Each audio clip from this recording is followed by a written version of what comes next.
어제 제가 새벽 기도 때 설교하는 중에 르호보암의 모친이 모압 사람이라고 말했던 것 같아요. 근데 바로 잡습니다. 모압이 아니라 암몬입니다. 르호보암의 모친은 암몬 여인이에요. 그래서 이방 여인인 암몬 여인을 솔로몬이 아내로 맞이했고, 그로 인해서 솔로몬 왕국이 어지럽게 됐다라고 말씀을 드렸습니다. 제가 근데 잘못 말씀드린 것 같아서 바로 잡습니다. 오늘 우리가 읽은 4장과 5장은 계속해서 솔로몬 시대의 평화, 번영 및 성전 건축의 과정을 기록하고 있습니다.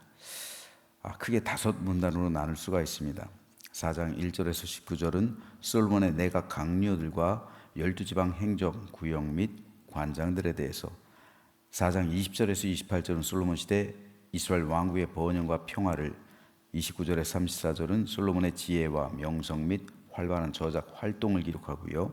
5장 1절에서 12절은 성전 건축을 위한 솔로몬과 히람의 조약 체결에 대해서, 13절에서 18절은 성전 건축을 위한 솔로몬의 역군 소집과 성전 건축 준비 완료를 기록하고 있습니다. 오늘 이 가운데서 4장 1절과 2절 말씀에 대해서 잠시 살펴보겠습니다. 솔로몬 왕이 온 이스라엘의 왕이 되었고 그의 신하들은 이러하니라. 사독의 아들 아사리아는 제사장이요. 여기만 읽겠습니다. 그 밑에 부분은 이제 그 관료들의 이름이 나오고 있어요. 솔로몬의 왕국이 평화와 번영을 이루게 된 원인 가운데 하나가 바로 행정 조직을 완비했기 때문입니다. 즉 국가의 시스템을, 행정 조직을 잘 구비함으로써 인재들을 적재적소에 배치하게 되었고, 그리고 온전한 행정 조직을 수립함으로 인해서 어려움 없이 국가의 사무를 관장할 수가 있었습니다. 솔로몬은 왕이 되면서 행정 조직을 개편합니다. 새로운 시대를 대비해요. 그리고 그 속에서 번영과 평화를 누리게 되었습니다. 오늘 본문 4장 1절에서 19절은 솔로몬이 개편한 행정 조직에 대한 소개입니다. 이 행정 조직은 크게 9개로 나눌 수가 있어요. 오늘로 말하면 각 행정부서 그리고 장관들의 이름이 기록되고 있습니다. 아래에 제가 한번 정리를 해봤어요. 솔로몬의 행정조직 및 장관급 관리들의 서열에 대해서입니다. 첫째는 제사장 아사랴입니다. 둘째 서기관 엘리호렙 아히야. 잠깐만요. 제사장의 이름이 아사리아, 아사리아라고 되는데 아사리아입니다. 아사리아. 그리고 서기관이 엘리호렙 아히야, 사관 여호사밧, 군사령관 분하야, 관리장 아사리아, 자문관 사붓, 국내 대신 아이살, 감독관 아도니람, 12지방 관장으로 이렇게 12명의 명단이 기록되고 있습니다. 그런데 솔로몬이 조직한 이 행정조직은 다윗 시대 행정조직과 두 가지 면에서 차이가 있어요. 첫째로 다윗과는 달리 솔로몬은 관리장 5번 하고요. 서열이에요. 서열 5위 관리장하고 7번 국내 대신, 이걸 신설해요. 그리고 장관으로 아사랴 그리고 아이사를 임명합니다. 둘째로 1번부터 9번까지는 의전 서열이에요. 의전 서열이 뭐냐면은 국가의 공식 행사 때 왕 옆에 앉는 사람들 순위예요. 그러니까 중요한 인물들부터 왕 가까이에 앉는 것, 즉 최측근. 왕의 오른팔 왼팔이라고 하면 여기서는 오른팔은 제사장이고 왼팔은 서기관이 되는 거예요. 그런 식으로 앞에 쓴다고 하면 이렇게 맨 처음에 서는 사람이 제사장, 그 다음에 서는 사람이 서기관, 이런 식입니다. 의전서열입니다. 그런데 바로 이 점이 다윗과 솔로몬의 행정 조직에 있어서 가장 큰 차이점이에요. 다윗 시대 의전서열, 왕을 제외하고 1위가 군대 장관이에요. 근데 여기서 군대 장관은 군사령관 서열 4위가 되죠. 다윗 시대는 군사령관이 서열 1위였어요. 하지만 솔로몬 시대는 제사장이 서열 1위가 돼요. 즉 솔로몬과 가장 가까이 할 수 있는 사람이 바로 제사장이었던 겁니다. 우리가 생각할 땐 다윗 시대 오히려 제사장이 의전 서열 1위고 군대 장관이 오히려 더 뒤에 있을 것 같은데 실상은 반대예요. 왜 그럴까요? 다윗이 신앙이 없어서요? 아니죠. 왜냐하면 다윗 시대는 전쟁이 계속됐어요. 계속 전쟁하던 시대예요. 그러니까 국가 의전 서열 1위가 군대 장관이에요. 가장 막강한 권한을 줬어요. 의전 서열이라는 건요, 권한이기도 하고 권리이기도 하거든요. 권력이기도 하고요. 권력을 줬다고요. 왕 다음의 권력을 요압에게 준 거예요. 군대 장관. 의전 서열 1위입니다. 그런데 솔로몬 시대는 왕 다음의 권력을 제사장에게 준 거예요. 왜냐하면 솔로몬 시대는 평화의 시대. 이제 성전이 지어지잖아요. 안식과 번영의 시대입니다. 그래서 솔로몬 왕국에서는 제사장이 의전 서열 1위가 돼요. 이것은 한편으로 이제 이스라엘이 신정 국가임을 선언하는 거예요. 제사장이 서열 1위가 된 것은 왕과 일반 백성을 연결해주는 중보자임을 보여주고 있는 거예요. 그렇죠? 왕과 일반 백성을 이어주는 중보자로서 의전 서열 1위가 되는 거예요. 권력이기도 하지만 권력이라는 측면에서 이해하기보다는 중보자로 이해해야 돼요. 중보자. 왕과 백성 사이에 서 있는 사람이 제사장이라고요. 이게 왜 중요하냐면요, 이거를 잃어버리면, 이 정신을 잊어버리면 그 국가는 타락하는 거예요. 세속화되는 거예요. 하지만 이 전통이 살아있으면 그 나라는 하나님께서 보호하신 나라가 돼요. 여러분, 이 전통이 오늘날에까지 이어지고 있다는 사실 아세요? 이 전통을 가장 잘 보여주는 나라가 바로 영국이에요. 영국의 의전서열을 보면은 솔로몬 왕국의 의전서열과 너무도 닮아 있어요.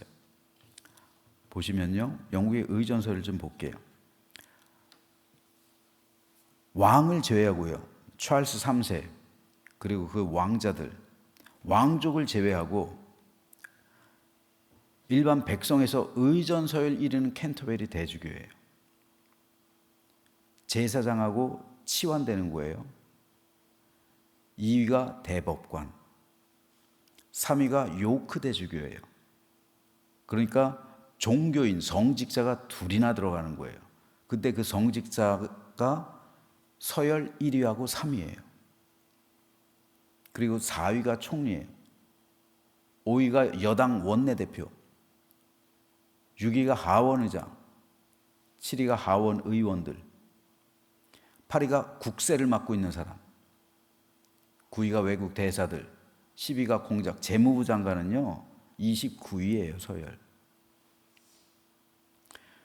우리나라 같은 경우는 대통령이 1위, 국회의장 2위, 대법원장 3위, 이런 식으로 가는 거죠.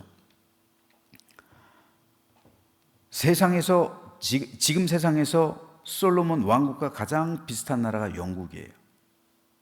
왜냐하면 영국은 국왕이 영국 국교의 수장이기 때문에 그래요. 왕실과 평민이 분리되어 있기 때문에요. 그런데 이 왕실과 평민을 이어주는 사람이 바로 대주교예요. 캔터베리 대주교, 요크 대주교예요.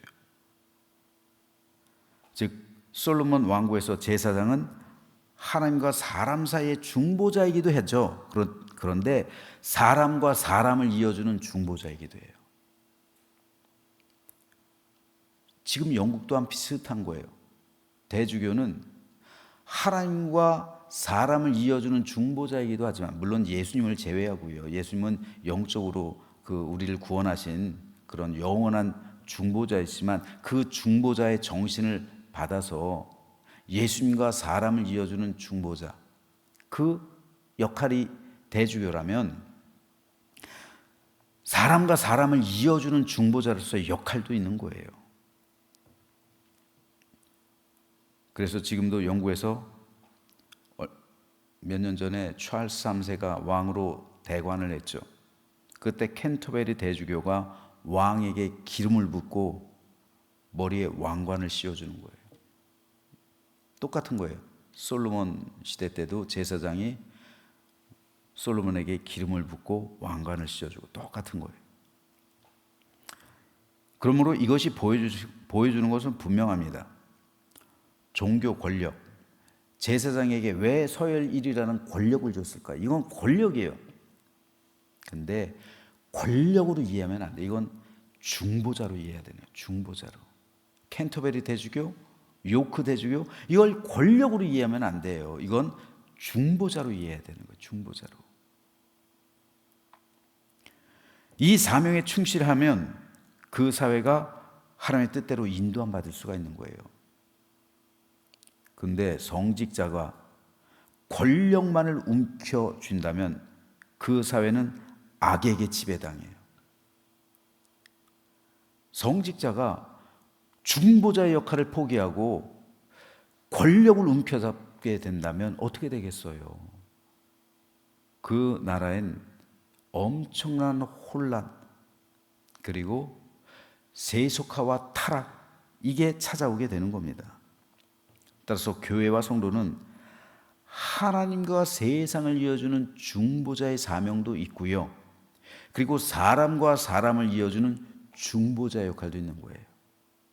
이게 교회, 그리고 성직자, 목회자, 그리고 성도들의 사명이에요. 즉 우리들은요, 우리 교회와 우리 성도들은 하나님과 세상을 이어주는 중보자이기도 하고요, 사람과 사람을 이어주는 중보자이기도 해요.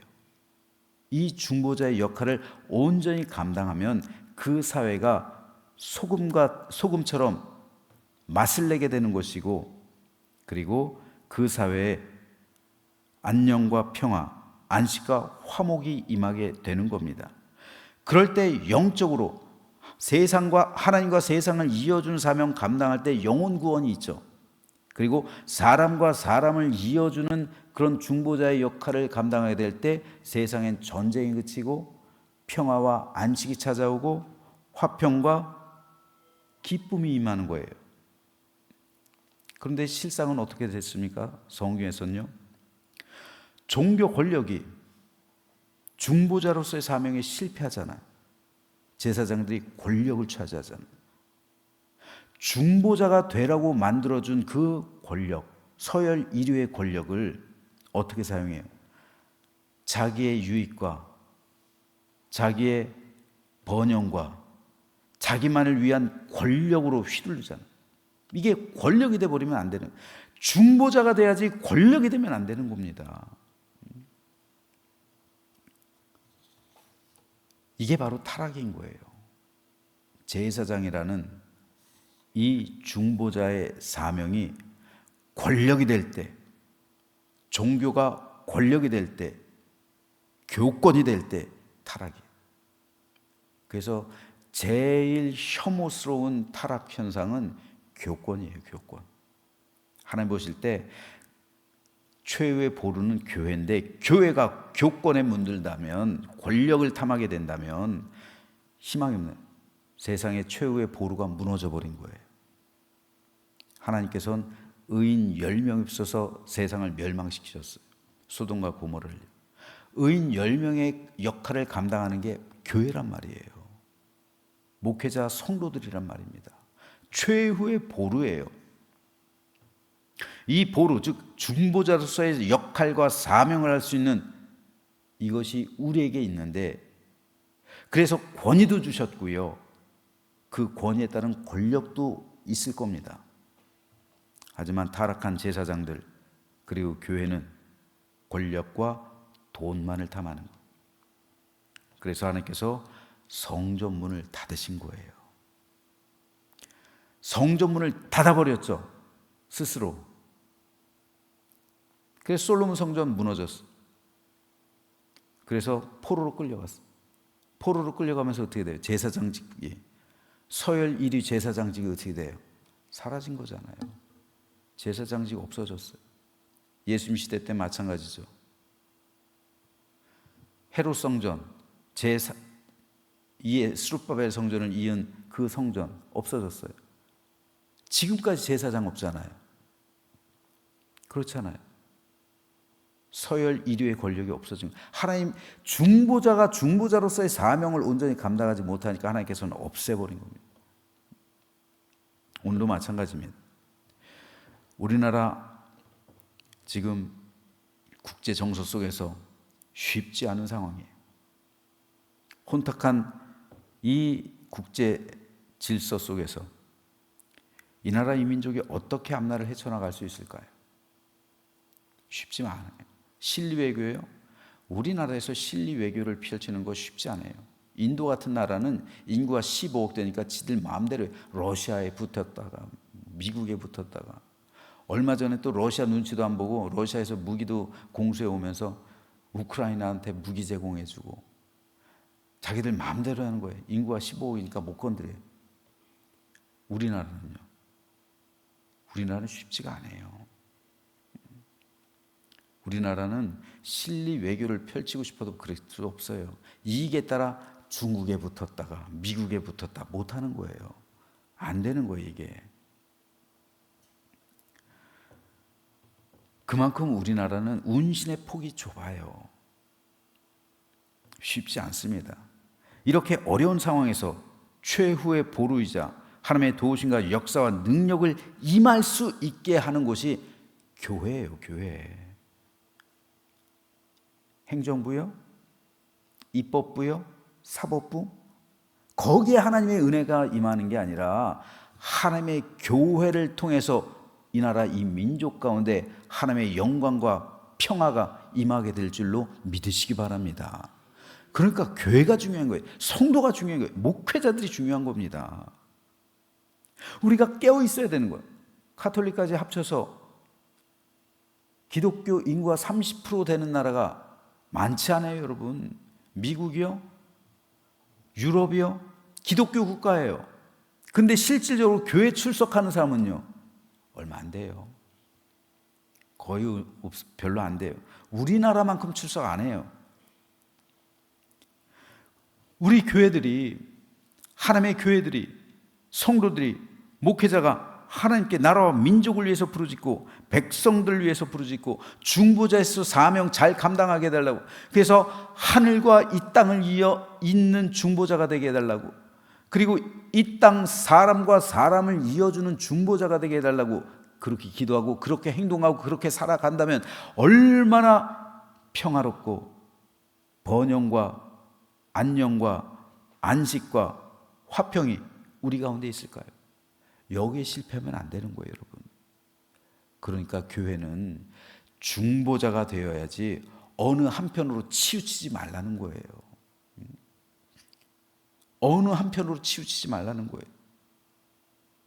사법부가 예를 들어서 판단을 하는 이 판사가 어느 한편으로 치우치는 순간 공정이 깨져버리는 거잖아요. 교회도 마찬가지예요. 한편으로 치우치는 게 아니라 중심을 잘 잡아야 되는 거예요. 중보자의 사명 잘 감당해야 돼요. 그래서 여고, 야고 잘못한 것이 있으면 엄중하게 꾸짖을 수 있어야 되고, 잘하는 거 있으면 칭찬해 줄 수 있어야 돼요. 이렇게 중보자로서의 사명을 온전히 감당하게 된다면 하나님과 사람 사이뿐 아니라 사람과 사람을 이어주는 이 중보자로서의 사명을 온전하게 할 때 이 나라 이 민족 가운데 평화와 안식이 임하게 될 줄로 믿습니다. 왜 우리나라에 6.25가 있었을까요? 한편으로 생각해 보면요, 중보자로서 교회의 사명이 온전하지 않았기 때문인지도 몰라요. 평양이 동방의 예루살렘이었는데 그렇게 많은 교회와 성도들이 있었는데 사람과 사람을 이어주는 중보자의 역할은 실패한 거예요. 하나님과 세상을 이어주는 중보자의 역할은 잘했어요. 그러니까 부흥이 있잖아요. 하지만 사람과 사람 사이를 이어주는 중보자의 역할은 실패했어요. 그러면 전쟁이 있는 거예요. 내란이 있는 겁니다. 같이 백성들끼리 서로 일어나서 싸우는 거예요. 아니에요. 그래서는 안 됩니다. 교회만이 희망이에요. 교회만이 중보자 역할을 할 수 있는 그런 하나님께서 예비하신 그러한 하나님의 나라가 되는 거예요. 그러므로 이 사명 오늘 잘 감당해서 우리 주님께서 하나님과 사람 사이에 완전한 중보자가 되시고 사람과 사람 사이에 중보자가 되신 것처럼 우리도 다른 사람을 주님께로 인도해서 그 영혼을 한 영혼을 구원해 주는, 그래서 우리 주 예수 그리스도께로 이끄는 영적인 중보자가 되고 또한 세상의 중보자가 되어서 이 땅의 평화와 화해, 안식과 회복, 자유와 기쁨을 가져오는 참되고 진실한 주님의 백성들 되시기를 주님의 이름으로 축원합니다.